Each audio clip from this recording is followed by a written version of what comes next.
Oremos.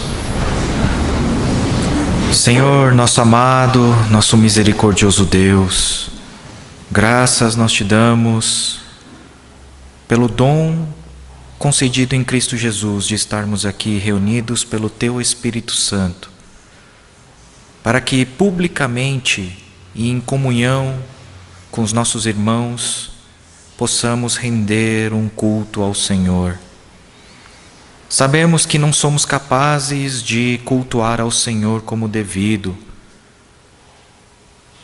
mas nós o fazemos segundo tudo aquilo que o nosso Senhor Jesus Cristo realizou, porque cremos que Ele morreu na cruz, ressuscitou ao terceiro dia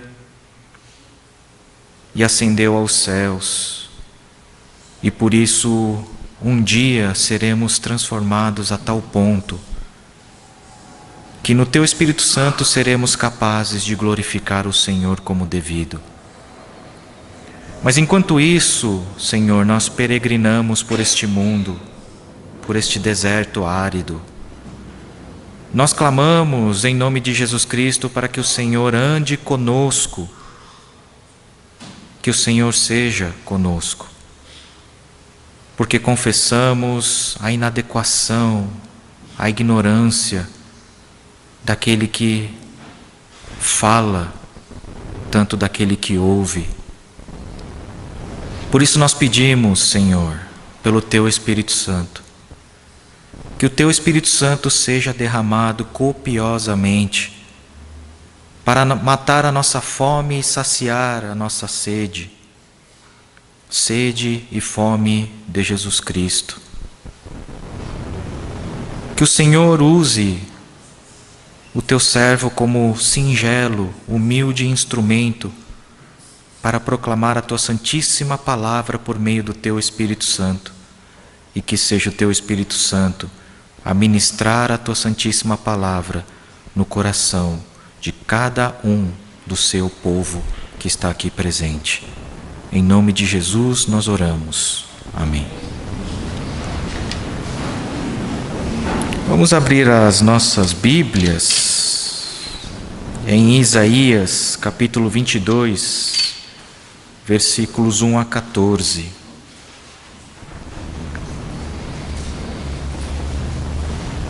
Isaías, capítulo 22, versículos 1 a 14. Eu vou proclamar a palavra de Deus e depois nós vamos expô-la. Advertência contra o vale da visão. O que está perturbando vocês agora? O que os levou a se refugiarem nos terraços, cidade cheia de agitação, cidade de tumulto e alvoroço? Na verdade, seus mortos não foram mortos à espada, nem morreram em combate. Todos os seus líderes fugiram juntos, foram capturados sem resistência. Todos vocês que foram encontrados e presos, ainda que tivessem fugido para bem longe. Por isso eu disse: afastem-se de mim, deixem-me chorar amargamente. Não tentem consolar-me pela destruição do meu povo. Pois o soberano, o Senhor dos exércitos, enviou um dia de tumulto, pisoteamento e pavor ao vale da visão. Dia de derrubar muros e de gritar por socorro pelos montes. Elão apanhou a aljava e avança com seus carros e cavalos. Quir ostenta o escudo. Os vales mais férteis de Judá ficaram cheios de carros, e cavaleiros tomaram posição junto às portas da cidade. Judá ficou sem defesas. Naquele dia vocês olharam para as armas do palácio da floresta e viram que a cidade de Davi tinha muitas brechas em seus muros. Vocês armazenaram água no açude inferior, contaram as casas de Jerusalém e derrubaram algumas para fortalecer os muros. Vocês construíram um reservatório entre os dois muros para a água do açude velho, mas não olharam para aquele que fez essas coisas, nem deram atenção àquele que há muito as planejou. Naquele dia, o soberano, o Senhor dos exércitos, os chamou para que chorassem e pranteassem, arrancassem os seus cabelos e usassem vestes de lamento. Mas, ao contrário, houve júbilo e alegria, abate de gado e matança de ovelhas, muita carne e muito vinho. E vocês diziam: comamos e bebamos, porque amanhã morreremos. O Senhor dos Exércitos revelou-me isto. Até o dia de sua morte não haverá propiciação em favor desse pecado, diz o soberano, o Senhor dos Exércitos. Esta é a palavra de Deus.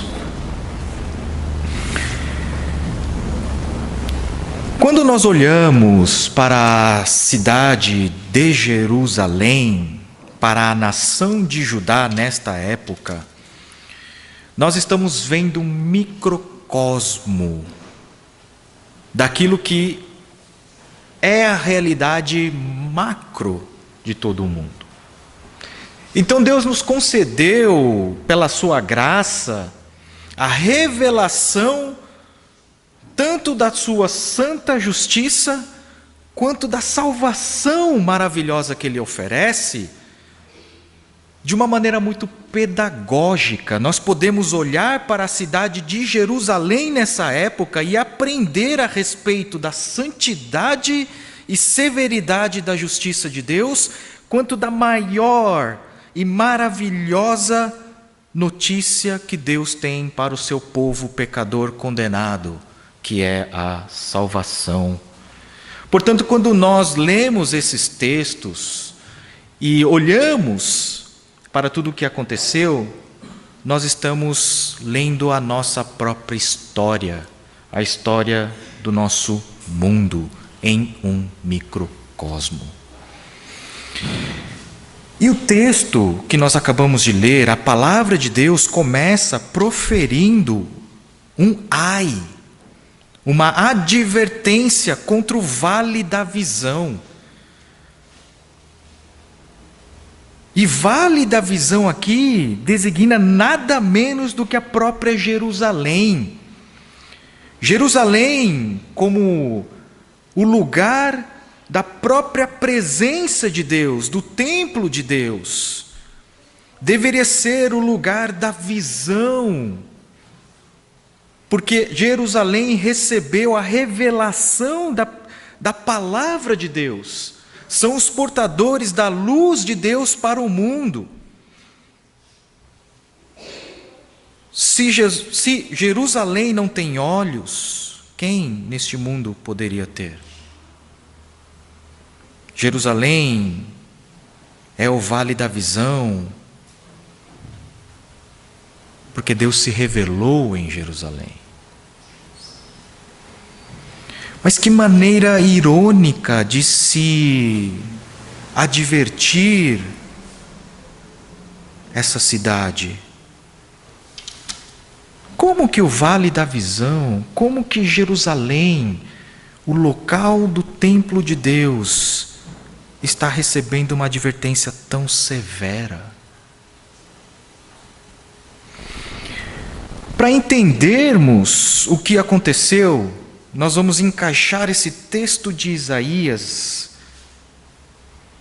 em um meio. Nós vamos ler uma passagem que teologicamente seria anterior e uma passagem que teologicamente seria posterior, para que possamos entender a mensagem de Deus por meio desta palavra. Vamos abrir as nossas Bíblias em Isaías, capítulo 5. Versículos 1 a 7.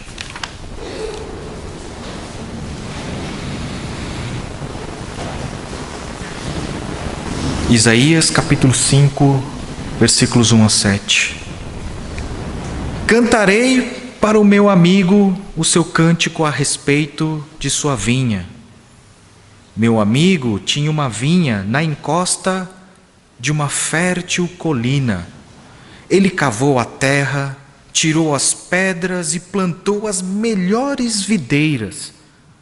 Construiu uma torre de sentinela e também fez um tanque de prensar uvas. Ele esperava que desse uvas boas, mas só deu uvas azedas. Agora, habitantes de Jerusalém e homens de Judá, julguem entre mim e a minha videira. Que mais se poderia fazer por ela que eu não tenha feito? Então, por que só produziu uvas azedas, quando eu esperava uvas boas? Pois eu lhes digo o que vou fazer com a minha vinha. Derrubarei sua cerca para que ela seja transformada em pasto. Derrubarei o seu muro para que seja pisoteada. Farei dela um terreno baldio. Não será podada nem capinada. Espinheiros e ervas daninhas crescerão nela. Também ordenei às nuvens que não derramem chuva sobre ela. Pois bem, a vinha do Senhor dos Exércitos é a nação de Israel. E os homens de Judá são a plantação que ele amava. Ele esperava justiça, mas houve derramamento de sangue. Esperava retidão, mas ouviu gritos de aflição. De maneira nenhuma, a degradação a que chegou a cidade de Jerusalém, o povo eleito de Judá, foi culpa do Senhor, porque Deus deixou faltar alguma coisa. Para ensinar isso, a tristeza no coração de Deus, Deus, por meio de Isaías, nos deu essa canção, uma parábola, em que compara o seu povo a uma vinha. Deus, ele escolheu a mais fértil colina. Não foi em qualquer lugar que ele plantou a sua vinha. Ele escolheu cuidadosamente o terreno, o que expressa o seu mais profundo cuidado, zelo, providência, amor. Ele cavou a terra, ele tirou as pedras e plantou as melhores videiras, as melhores mudas num terreno bem cuidado. Ele, depois de ter feito tudo isso, poderia muito bem ter virado as costas e partido. A parte dele ele fez, mas não. Ele decidiu, e aqui é o próprio Deus dizendo, se fazer junto com o seu povo continuamente, zelando pela sua vinha. Ele construiu uma torre de sentinela. E então, ele preparou o tanque de prensar uvas, porque ele esperou que a sua vinha produzisse uvas de primeira, com as quais ele mataria a sede do mundo inteiro. Mas essa vinha só deu uvas azedas.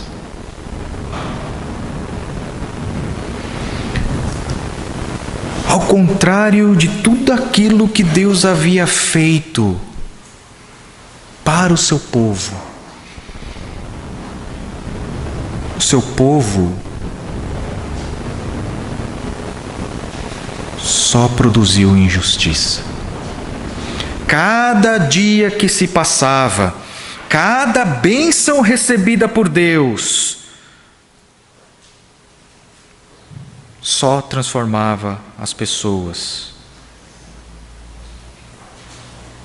em cada vez mais rebeldes, autossuficientes. e viraram as costas para Deus, encheram a terra de ganância, injustiça e sangue inocente derramado. Por isso, como se fosse num tribunal, Deus ele chama os homens de Judá, os habitantes da própria Jerusalém: julguem entre mim e a minha vinha. O que mais eu poderia ter feito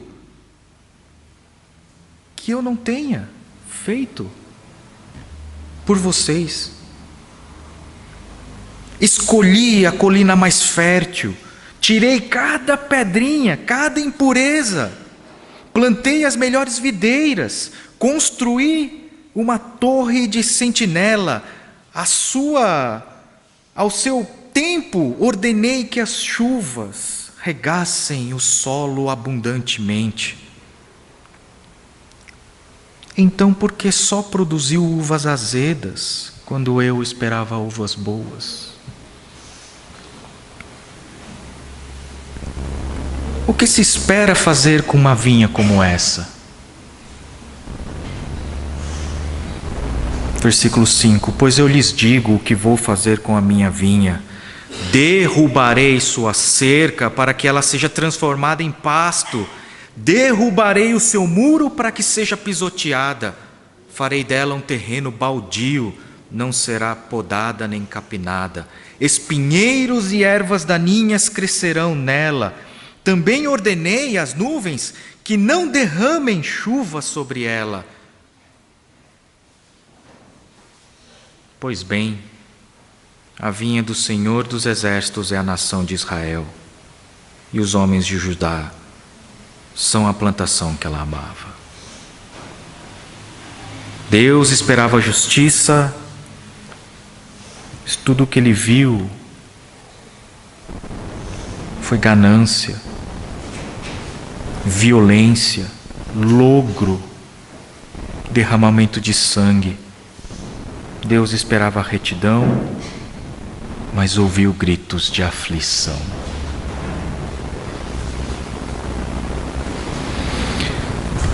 Por causa da crescente perversidade de seu povo, que deveria ser o vale da visão, o vale para o qual os povos do mundo inteiro olhassem e contemplassem a própria majestade de Deus e se convertessem dos seus maus caminhos.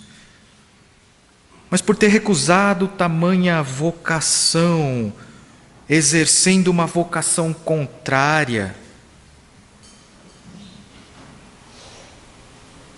tornando-se piores do que os descrentes, o Senhor decretou o seu juízo. A destruição da cidade amada por Ele.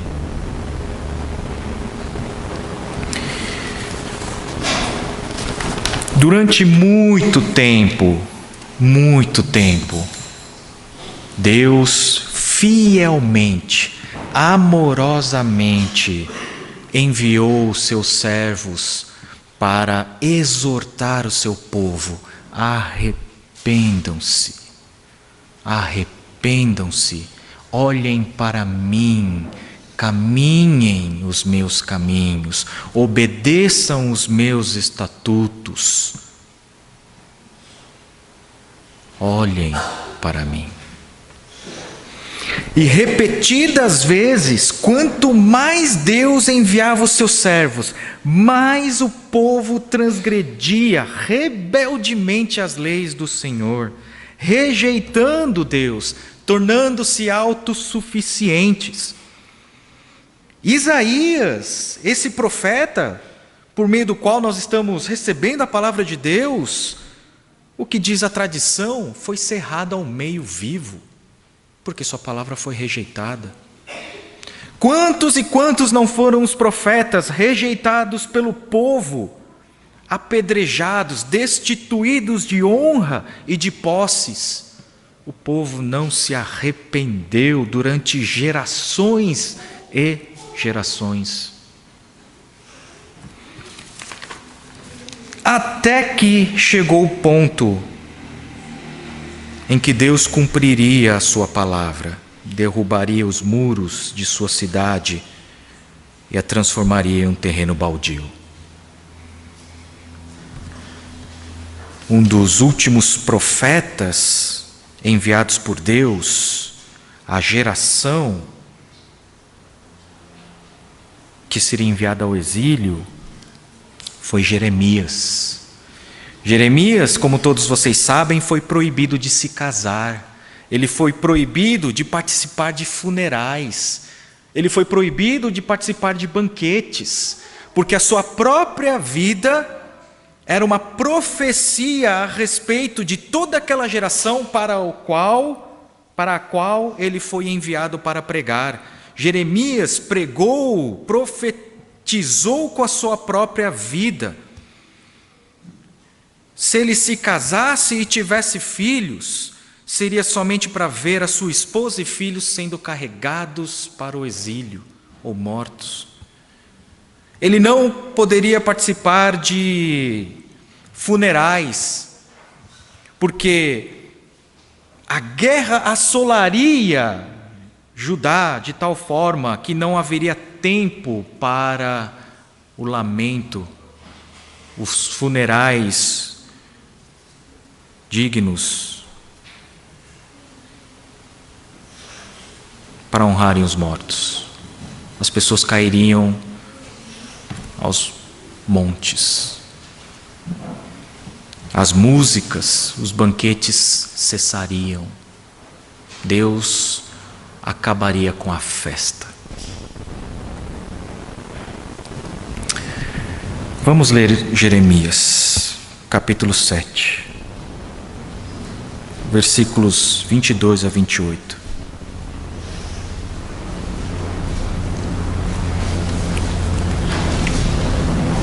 O povo de Deus não ficou sem instrução. O povo de Deus não ficou sem o claro ensino de que sua conduta era má e que ela geraria consequências.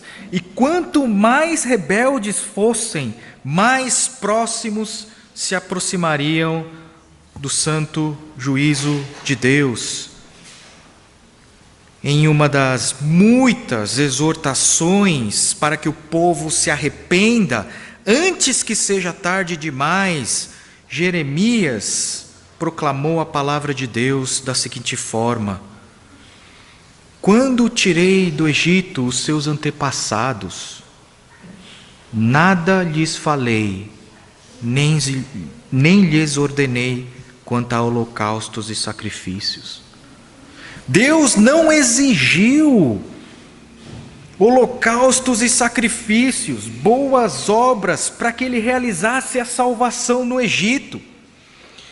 Por pura graça e misericórdia, ele libertou o seu povo da escravidão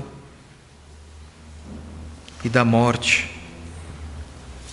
Revelou o seu braço poderoso, derramando o seu juízo sobre todas as divindades do Egito, e salvou maravilhosamente o seu povo, sem exigir nada dele. Entretanto, versículo 23, dei-lhes esta ordem: uma vez que eu os salvei, eu não os salvei para que vivessem a vida da maneira que vocês bem desejassem. Eu ordenei, uma vez que eu os salvei, eu os trouxe aos pés do monte Sinai, revelei a minha vontade e lhes dei essa ordem: obedeçam-me, e eu serei o seu Deus e vocês serão o meu povo. Um pacto foi realizado com este povo.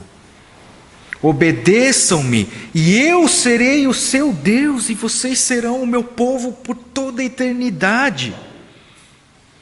Vocês andarão em todo o caminho que eu lhes ordenar, para que tudo lhes vá bem. mas eles não me ouviram, nem me deram atenção.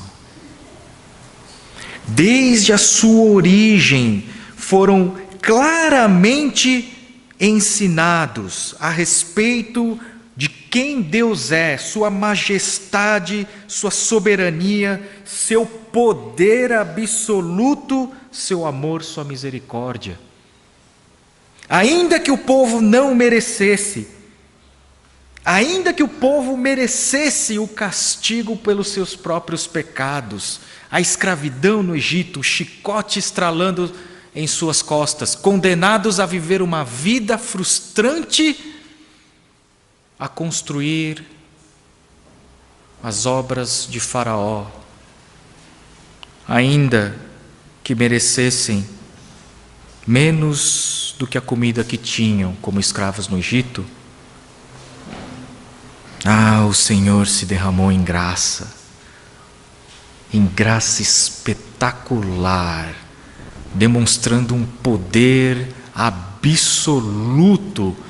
Ele libertou o seu povo.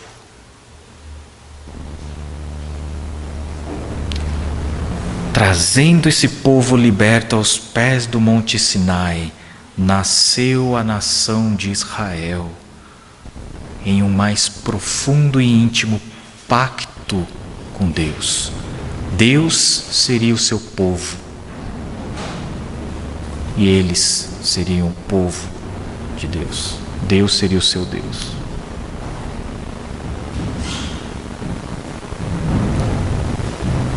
E Deus ordenou: obedeçam-me,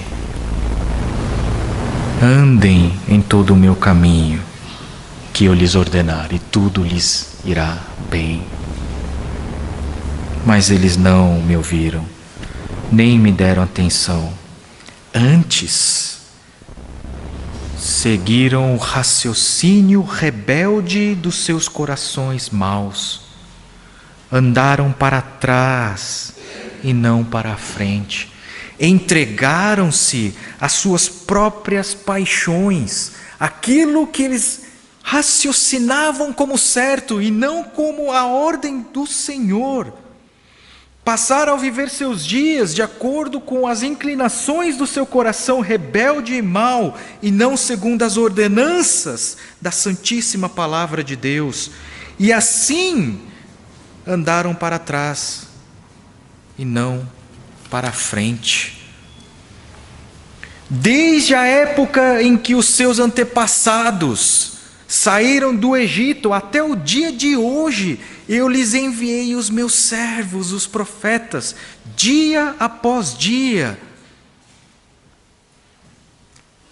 Então nós estamos aqui entre a primeira geração que Deus resgatou do Egito e a última para o qual o profeta Jeremias está pregando.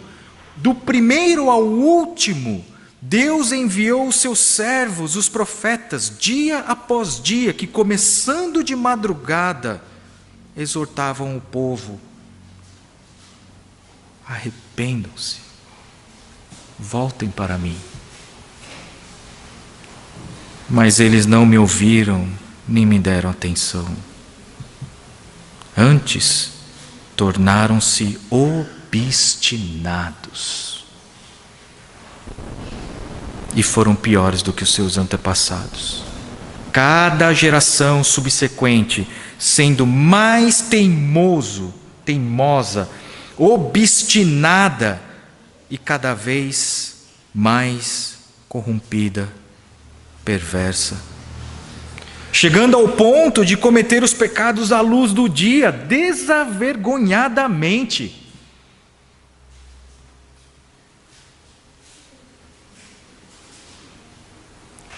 Mataram todos os profetas que Deus enviou ou os desprezaram. E a dureza do coração humano entregue aos seus próprios raciocínios, à sua própria vontade, é tanta que ainda que Jeremias pregue para essa última geração que está a um passo de receber o juízo justo e santo de Deus, Quando você lhes disser tudo isso, Jeremias, eles não o escutarão. Quando você os chamar, não responderão. Entregues ao raciocínio rebelde dos seus corações maus, ouvidos, ainda que sejam perfeitos para ouvir, olhos sadios para ver, mente e coração, não responderiam mais à palavra de Deus. Vou viver segundo os meus recursos. Vou viver segundo os meus objetivos. Que Deus se submeta à minha vontade, realize os meus desejos. Portanto, Deus diz para que Jeremias diga a eles: esta é uma nação que não obedeceu ao Senhor, ao seu Deus, nem aceitou a correção. A verdade foi destruída e desapareceu dos seus lábios. Talvez um dos efeitos mais cruéis e perversos é que na boca de todo o povo, a verdade de Deus, a santíssima lei do Senhor, a palavra, tenha sido destruída e desapareceu das ruas de Jerusalém, o vale da visão.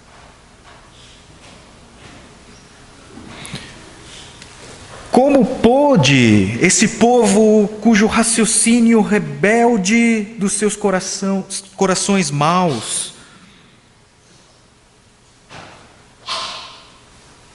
os conduziu a uma vida de transgressão obstinada, chegar a esse ponto de transformar a Jerusalém, que deveria ser a luz dos povos, cidade da qual a verdade irradia para o mundo inteiro,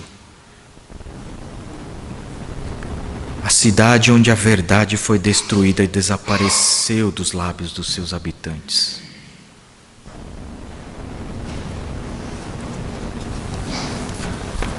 Essa é a situação em que Jerusalém, Judá havia chegado. E como a palavra de Deus havia dito, o que mais resta para Deus fazer a esta vinha? Já que estavam produzindo uvas azedas, o contrário daquilo que eles foram concebidos para produzir, e de maneira obstinada se recusavam a retornar para Deus, se arrepender dos seus pecados, confessando-os com lágrimas nos olhos. Com intensa tristeza o Senhor anuncia a destruição da sua vinha tão amada. Por isso nós chegamos no texto de hoje.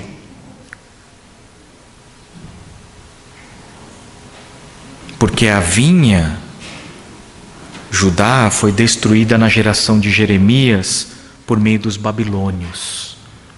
A palavra de Deus se cumpriu.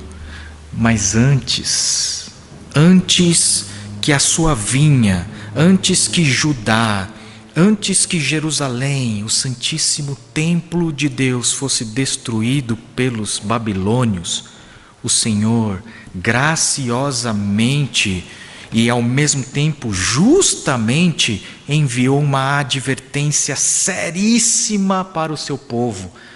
Algumas décadas antes da destruição final causada pelos babilônios, o Senhor enviou um outro exército, talvez mais terrível do que os babilônios, o exército dos assírios. Então, antes de Deus executar de uma maneira irrevogável o seu juízo e destruir completamente a nação de Jerusalém, o templo, pelos babilônios, Deus enviou o terrível exército assírio. Quem conhece a história sabe o quão terrível eles foram. Não vou ficar repetindo quão terrível os assírios foram. Mas é nesse contexto dessa crise, dessa aflição, de destruição iminente pelas mãos de um exército cruel que não conhece misericórdia nem para mulheres e crianças e idosos, é que vem a palavra de Deus por meio de Isaías, capítulo 22. Advertência contra o vale da visão. Ué, o que está perturbando vocês agora? O que os levou a se refugiarem nos terraços? Vocês não são a cidade cheia de agitação, tumulto e alvoroço? Vocês não são essa cidade que se alegravam, desprezavam a palavra de Deus constantemente e estavam tão ocupados indo de lá para cá, mergulhados nos seus afazeres cotidianos, corruptos até a alma. Vocês não eram aquela cidade cheia de agitação, diversão, distração, oportunidades de enriquecimento, cheia de tumulto e alvoroço, pessoas indo em todas as direções e vindo de todas as direções. Agora, o que aconteceu que de repente vocês agora estão perturbados? O que aconteceu que agora vocês estão refugiados? O que aconteceu com toda a alegria? Seus mortos não foram mortos à espada nem morreram em combate. Seus líderes, em quem vocês confiavam tanto, fugiram juntos e abandonaram vocês. E são tão incompetentes que foram capturados sem resistência. Quantos de vocês que viviam essa vida agitada, alienada de Deus, ocupados em vidas cotidianas, enquanto desprezavam a justiça de Deus, enchiam as ruas de Jerusalém de sangue, cobiça? Quantos de vocês não fugiram?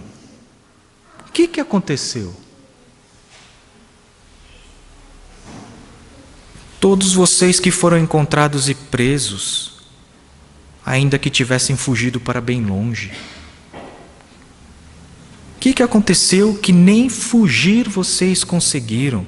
Seus líderes os abandonaram, desertaram, mas também foram capturados sem resistência. Por que vocês acham que isso está acontecendo? Isaías, ele contempla a destruição do seu próprio povo. E ele chora. Versículo 4. Afastem-se de mim, deixem-me chorar amargamente. Não tentem consolar-me pela destruição do meu povo. Isaías chora porque o povo não se arrependeu e está em aperto. Por que aperto? Versículo 5. Pois o soberano, o Senhor dos exércitos, enviou um dia de tumulto. Olhe o juízo retributivo. O povo de Judá, os habitantes de Jerusalém, desprezaram a palavra de Deus, fizeram de Jerusalém uma cidade de tumulto e alvoroço, em que as pessoas estão alegres, não estou fazendo um discurso contra a alegria, mas uma alegria profana e autossuficiente, pisando para lá e para cá, interessados em satisfazer suas cobiças. Então, como juízo retributivo, o Senhor dos Exércitos enviou um dia também de tumulto, em que outras pessoas também vão pisar para lá e para cá. O soberano, o Senhor dos Exércitos, enviou um dia de tumulto, pisoteamento e pavor ao vale da visão. O juízo na medida exata da transgressão. As pessoas de Jerusalém pisoteiam a cidade de maneira profana, sem se importar com o Senhor. Portanto, o Senhor dos Exércitos enviou um dia também de tumulto, pisoteamento e pavor. Dia de derrubar muros e de gritar por socorro pelos montes.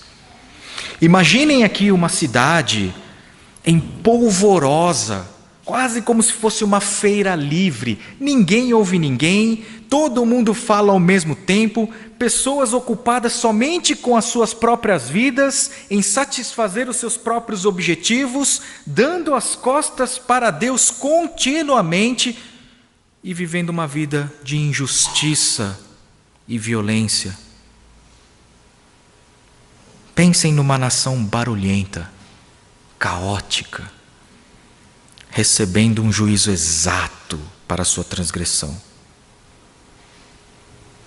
Um dia de tumulto também, pisoteamento e pavor. Dia de derrubar muros e de gritar por socorro pelos montes, sem que ninguém ouça.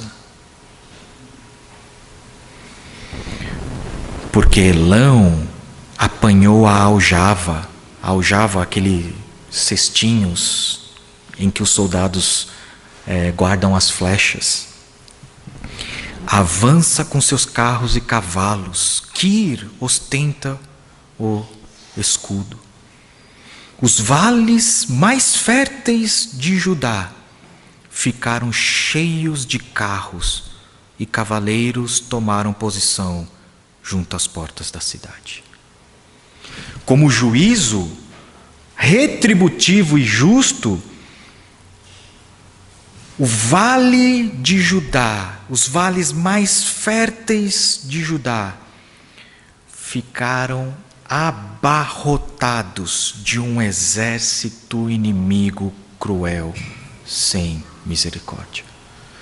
Então, imaginem o seguinte: a geografia da cidade de Jerusalém, ela é elevada.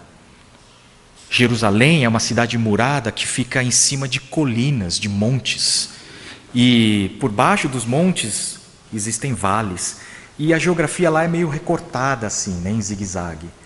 Imaginem os habitantes de Jerusalém, dentro da cidade murada de Jerusalém, olhando para o vale, cercada, cheia de enxames de exércitos inimigos terríveis que buscam com ferocidade tirar a vida de cada pessoa que está lá dentro, sem misericórdia. Essa é a visão terrível que Jerusalém está tendo. Onde está então toda essa alegria profana que vocês ostentavam? Versículo 8. Judá ficou sem defesas.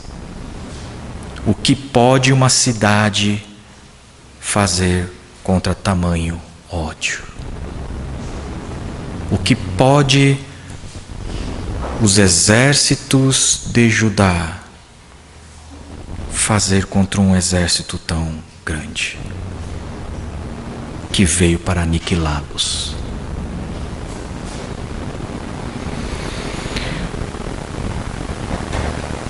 Qual era a postura correta?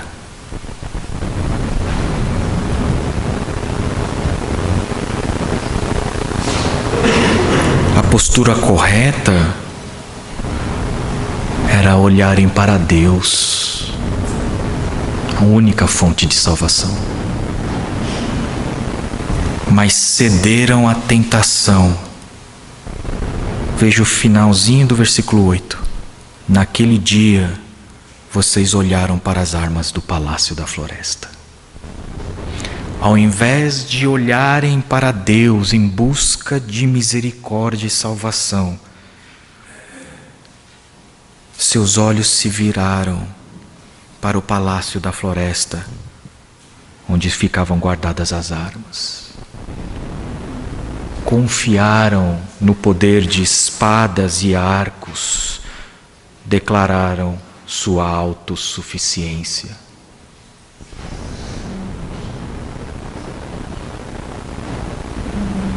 Nós lutaremos, nós resistiremos.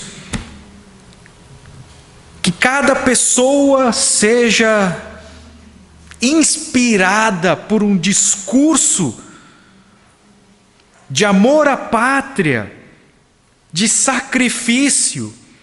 Cada um cinja sua espada, afie suas flechas. Lutemos pelos nossos filhos, pelas nossas casas, por Jerusalém. Os olhos foram para o palácio, para as armas. Viram que a cidade de Davi tinha muitas brechas em seus muros.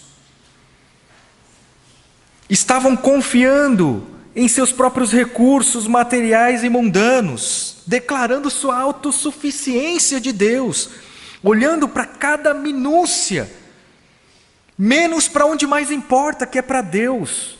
Viram que as muralhas possuíam muitas brechas. Naquela época, uma cidade murada não era conquistada da noite para o dia, com algumas raras exceções. Um longo cerco era realizado. Exércitos, para conquistar uma cidade murada, cercava essa cidade para estrangulá-la até que a comida e a água acabasse. E por meio da morte, por fome, sede, guerra, a peste também enfraquecesse a cidade.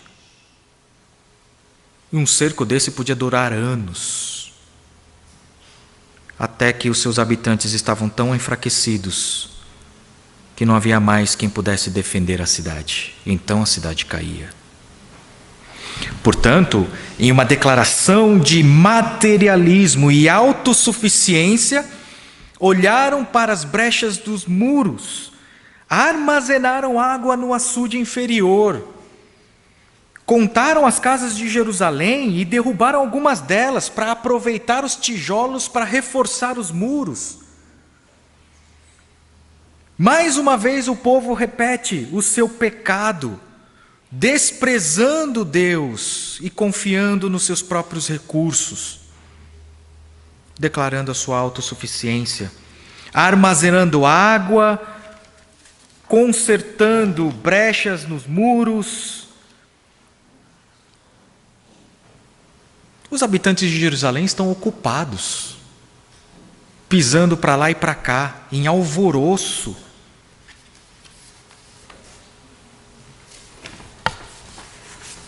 Para levantar defesas contra esse exército.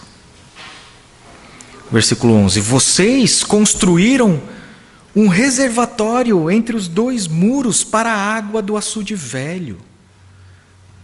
A água é o ponto mais crítico.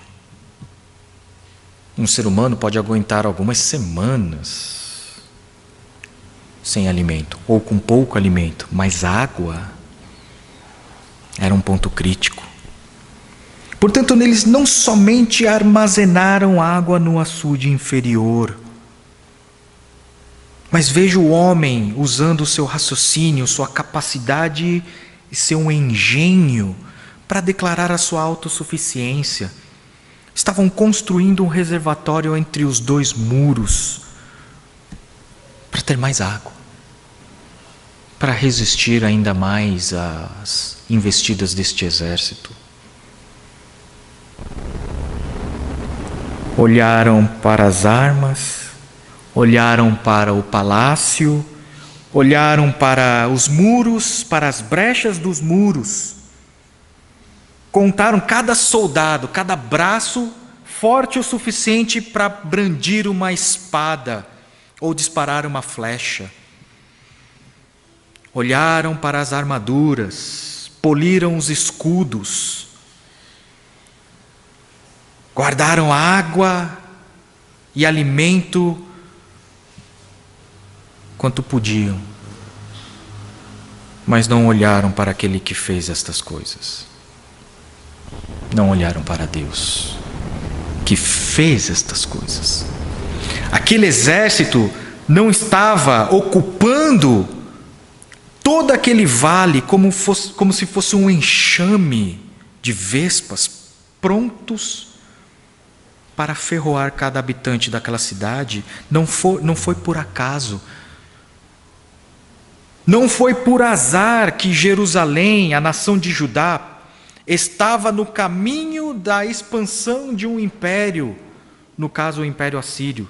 Não foi um acidente histórico, não foi azar da nação de Judá estar no caminho da expansão imperial. Existia uma razão muito específica para aquele vale estar todo ocupado por cavalos, escudos negros, lanças, espadas e flechas. E esta razão é o próprio Deus.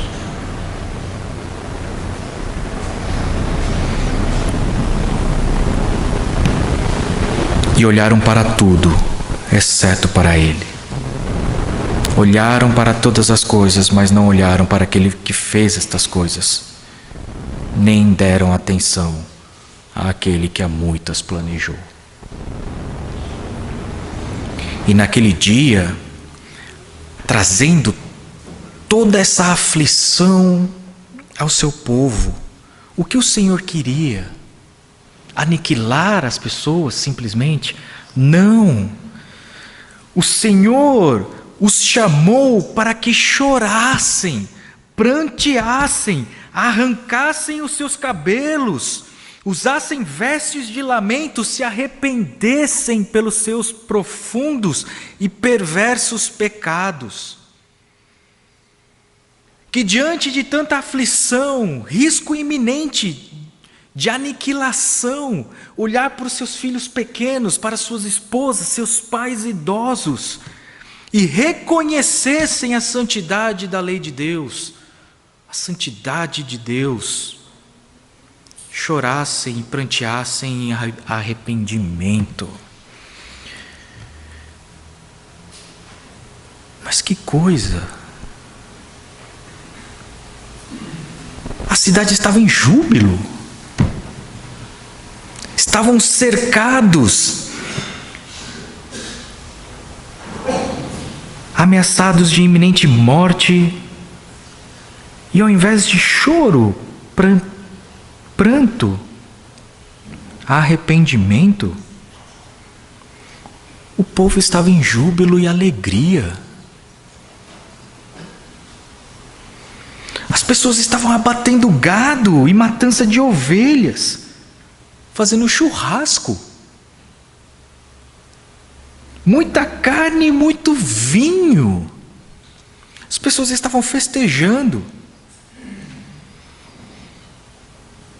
Porque inclinaram seus corações em falsa esperança, confiaram nas espadas, na abundância do braço, confiaram no poder dos muros. Nós fechamos todas as brechas, reforçamos todas as fraquezas do muro. Este muro não será ultrapassado. Nós temos água suficiente, nós temos alimento suficiente. Ainda que esse exército seja terrível, não nos conquistará. Vamos nos alegrar, porque seremos salvos pelas armas, pelos muros, E então vem o ápice. Se tudo isso que eu estou descrevendo não é o suficiente, vem o ápice da perversão, da autossuficiência. Comamos e bebamos, porque amanhã morreremos. Se os muros não nos salvarem, se as espadas não forem suficientes, e não serão, se cada flecha que nós temos não será suficiente, se a água que nós acumulamos e o alimento que nós temos não nos salvar, comamos e bebamos, porque amanhã morreremos. Vamos aproveitar ao máximo o tempo que nos resta.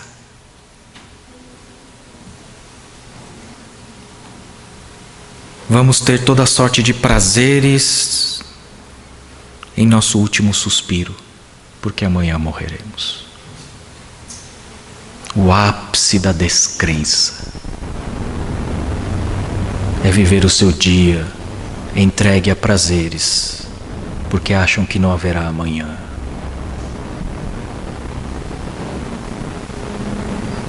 O Senhor dos Exércitos revelou-me isto. Até o dia da sua morte não haverá propiciação em favor desse pecado. Jamais perdoarei isso. Diz o soberano, o Senhor dos Exércitos.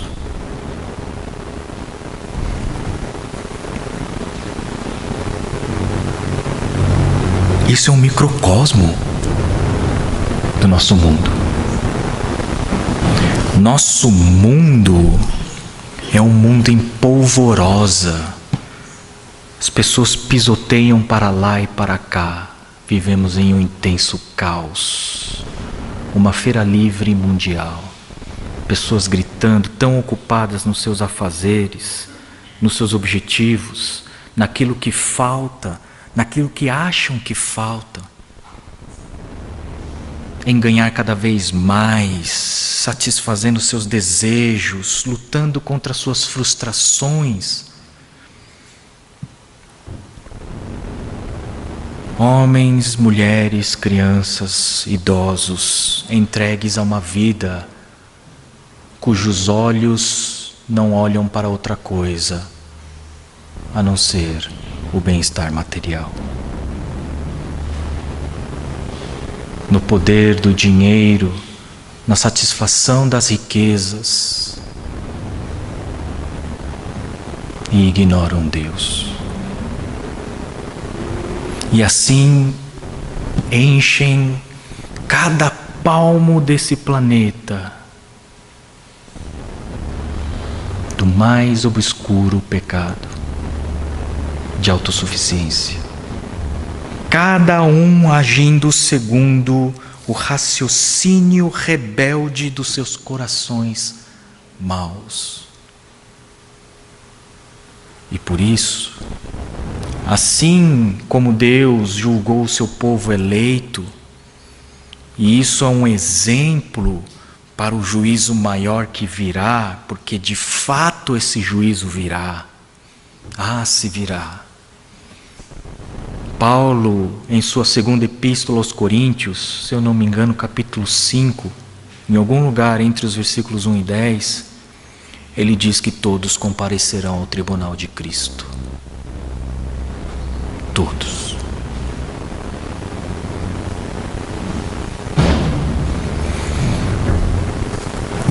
E o que Deus exige deste mundo, já que o juízo já foi decretado? Ouçam o que eu estou dizendo. Esse mundo é tal qual Jerusalém nesta época. Está em aperto, condenado à destruição por causa da multidão dos pecados que enchem cada palmo de terra deste mundo. Não se enganem, é um mundo já condenado. o que Deus exige do povo. Arrependam-se, convertam-se dos seus maus caminhos, voltem-se para mim. Mas o que o mundo está fazendo? Vivendo loucamente, diante da destruição iminente, do derramar da santa ira de Deus, como o mundo vive. Comamos e bebamos, porque amanhã morreremos. Não cremos em Deus, ignoramos quem Ele é, e já que viemos de lugar nenhum e iremos para lugar nenhum, vamos aproveitar o máximo este tempo que nos foi dado, que tenhamos todas as experiências de prazer possíveis, porque amanhã morreremos, não seremos nada. Enquanto somos jovens, vamos festejar.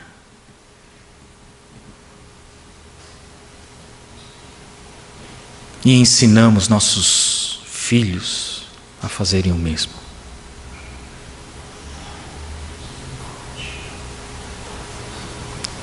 Isso é insanidade, é loucura, a loucura do mundo mergulhado em pecado.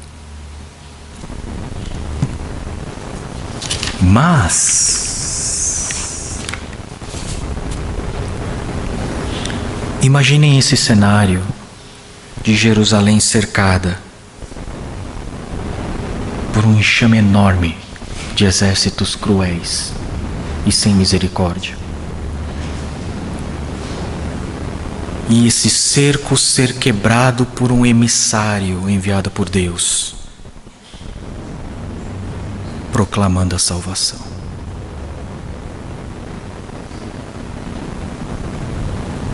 De que Deus irá salvar o seu povo. O nome disso é o quê? Excelente notícia. Boa nova. Que em grego é evangelion. Evangelho. Imaginem nessa situação de aperto, de angústia, aflição, de escolher entre a morte violenta ou a morte lenta por meio da fome, da sede e da doença. Um emissário rompe essa barreira e vem anunciar a salvação de Deus. Esse é o verdadeiro motivo de alegria. Para quem não sabe, o fim dessa história é que Deus enviou um anjo que sozinho derrotou esse exército assírio. E diz o texto bíblico que esse anjo ceifou a vida de 185.000 soldados assírios, libertando o povo de Israel.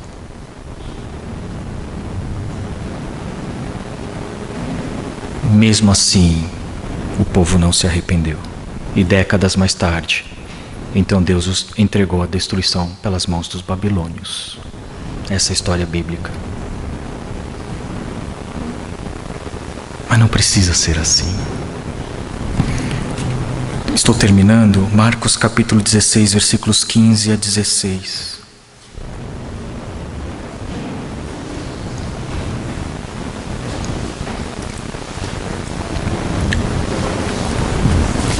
Deus, olhando para o seu povo em aperto, escravo do pecado,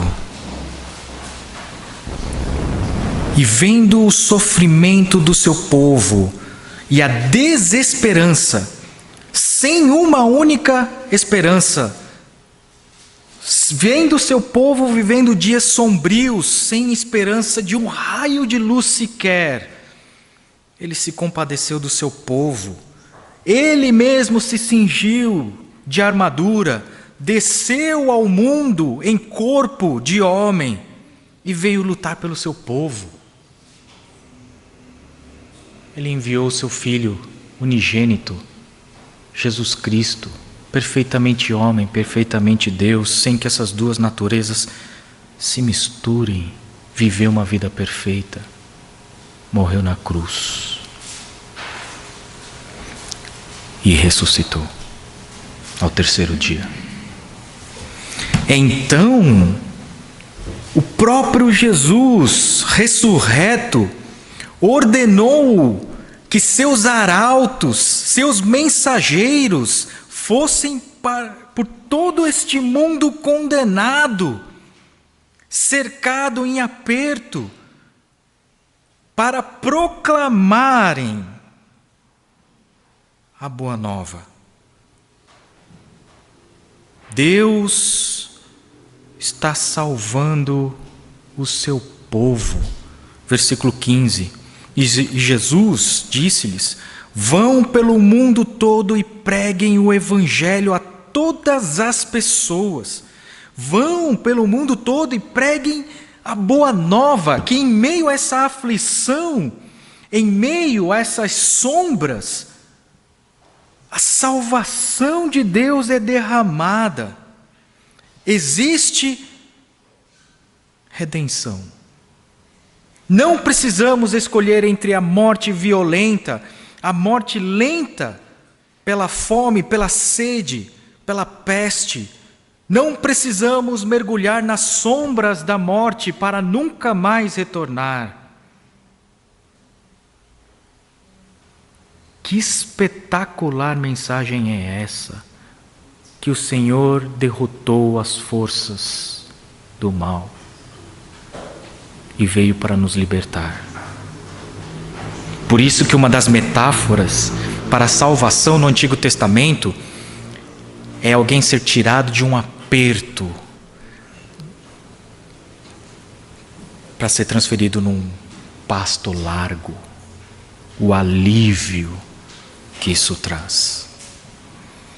E a boa nova é que ainda que este mundo viva loucamente diante do juízo iminente de um Deus absolutamente poderoso e santo,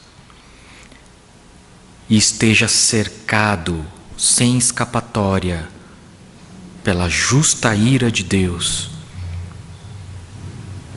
arautos romperam este cerco proclamando a salvação de Deus. E é tão simples quanto crer em Cristo Jesus. Versículo 16. Quem crer e for batizado será salvo. Mas quem não crer será condenado.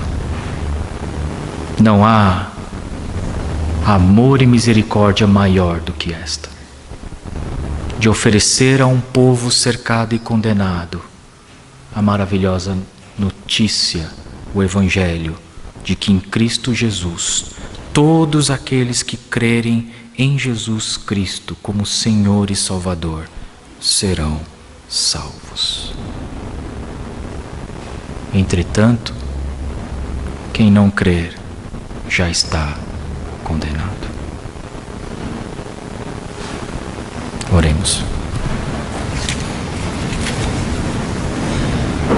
Senhor, nosso amado, nosso misericordioso Deus, quão gloriosas são as tuas obras, a tua justiça rende o nosso louvor e a tua misericórdia faz com que cantemos e glorifiquemos ao Senhor, porque o Senhor é exaltado nas alturas e as tuas obras são fantásticas.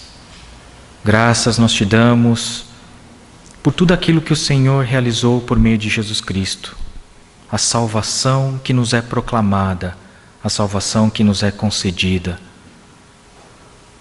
Que hoje, pelo Teu Espírito Santo, possamos crer em nosso Senhor Jesus Cristo, para que sejamos salvos da condenação vindoura, da justa ira que o Senhor derramará sobre toda a terra. Mas graças nós te damos, porque não precisamos mais chorar, nem nos entristecer, porque Cristo pagou por todos os nossos pecados e porque cremos em Cristo Jesus, possamos andar em verdes pastos, em amplos campos abençoados pelo Senhor. Graças nós te damos por toda a sua misericórdia e providência em Cristo Jesus. Que o teu Espírito Santo alimente os nossos espíritos, torne fértil os nossos corações, para que possamos frutificar para a tua honra e glória de nosso Senhor Jesus Cristo, em nome de quem nós oramos. Amém.